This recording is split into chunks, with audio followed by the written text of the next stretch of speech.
Les derniers applaudissements pour un tribun qui aimait les bains de foule. 10h30 ce matin, le véhicule qui transporte la dépouille de Georges Frêche s'arrête devant la cathédrale Saint-Pierre. Pour l'accueillir, sa seconde femme et 2 de ses filles. Ses anciens confrères de l'université lui font une haie d'honneur, puis le cercueil pénètre dans la cathédrale.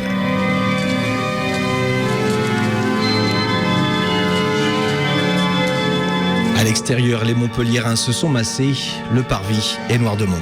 Georges Frêche est un grand ami que j'ai perdu, un ami de très longue date. 1973, j'ai connu sa première femme.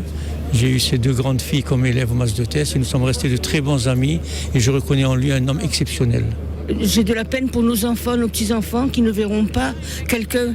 Nous avons eu la chance, nous, de le connaître. C'est un hommage bien mérité vu ce que c'était ce maire qui a tant apporté à la population, à l'infrastructure et qui était très proche des gens. Un écran géant sur le parvis retransmet la cérémonie. Après son ancien chauffeur et l'urbaniste Raymond Dugrand, c'est le maire de Lyon qui prend la parole. Gérard Collomb avait été un des seuls élus socialistes à soutenir Georges Frêche au moment des régionales. Vous, les habitants de Montpellier, vous, les habitants du Languedoc-Roussillon, vous pouvez être fiers de Georges Frêche et rappeler sans cesse sa mémoire. Lui disait tout fort ce que beaucoup pensent tout bas.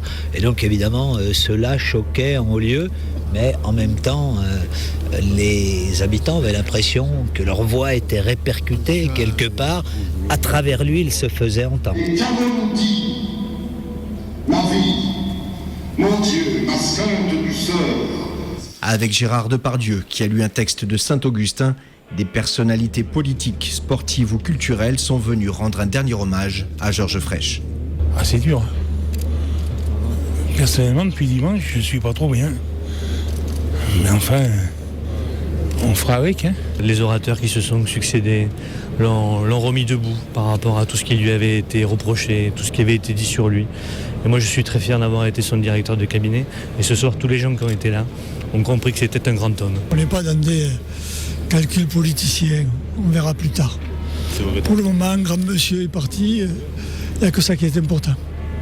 Après 2 heures de cérémonie, le cercueil quitte la cathédrale pour rejoindre dans le Tarn le village natal du président de région. Les ultimes applaudissements de la foule. À quelques encablures de l'université où il a enseigné, Georges Frêche emprunte les petites rues de l'Écusson pour la dernière fois.